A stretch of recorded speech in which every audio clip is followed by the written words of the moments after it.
this is Lori. Welcome back to my channel, Through the Highs and Lows, Life as a Type 1 Diabetic.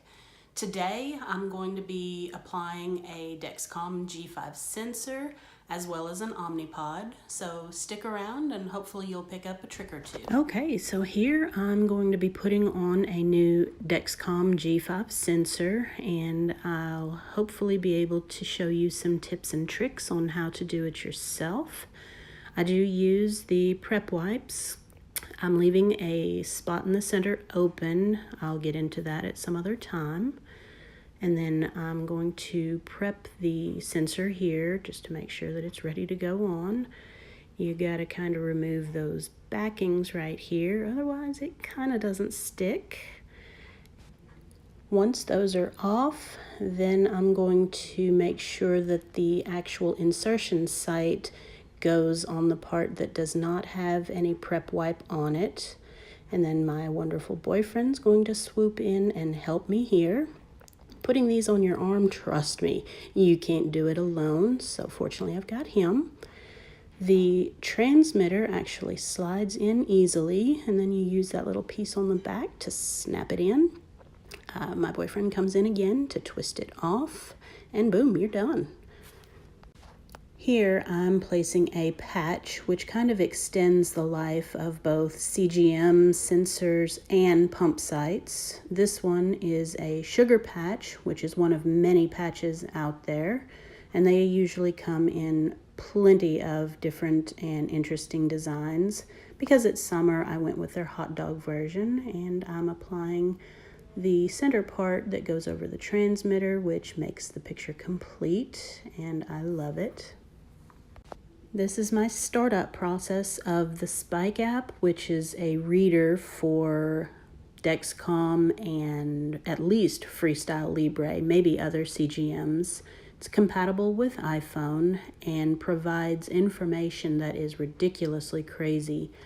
It gives me my estimated A1C in day, week, month, 3 months, all the time on screen.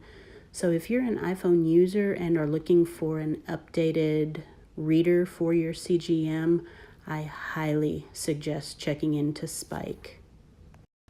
Next, I'll be applying a new OmniPod and giving a few tips there. One of the things that a lot of people don't realize is that you can actually take the insulin out of the pod that you're removing. I hear horror stories about people throwing insulin away, so that's what I'm doing here. I just put the syringe that you load the new pod with and suck out the insulin that's already in there. You will get a bunch of bubbles in it, but that's not a problem. It's very easy to get out. No different than if you get bubbles in it when you're loading a new pod. And then I just put the vial in and finish filling it the rest of the way. I have never once had insulin degrade on me, so don't worry about the insulin that you pulled from the pod being bad in any way.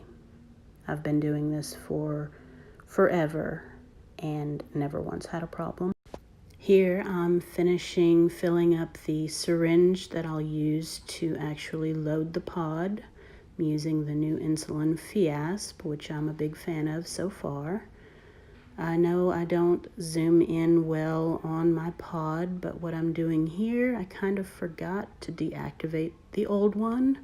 It's not a big deal if you do. Just deactivate it before you put the insulin in the new pod. And then you click yes there that you want to activate a new pod, and then you fill the pod until you hear 2 beeps. Once you do, don't stop, keep filling the pod, and then you push start or something similar to that that'll set it to priming, which is what it's doing. That's what the little spinning circles are. I know you can't read it, but it actually says priming on screen. And you wait. It's a little drawn out, but it's pushing all the air out of the cannula, so you know it's kind of worth the wait. And then once that's done, eventually one day, I promise it does stop priming. There we go. it wants you to pop the little cap off, and then you're supposed to just make sure that everything's good. But again, been doing this for forever, never had a problem there. It does give you the option to discard it if you happen to drop it, which I have done. Worst day in my life because I wasted a pod. If everything's good, you just attach it to wherever you're putting it, and now you push start. And then start there. And then it kind of ticks at you, which can be a little daunting if you're scared of actually having the insertion done. Once done, it just wants you to verify that the cannula is incorrect, and you're good to go.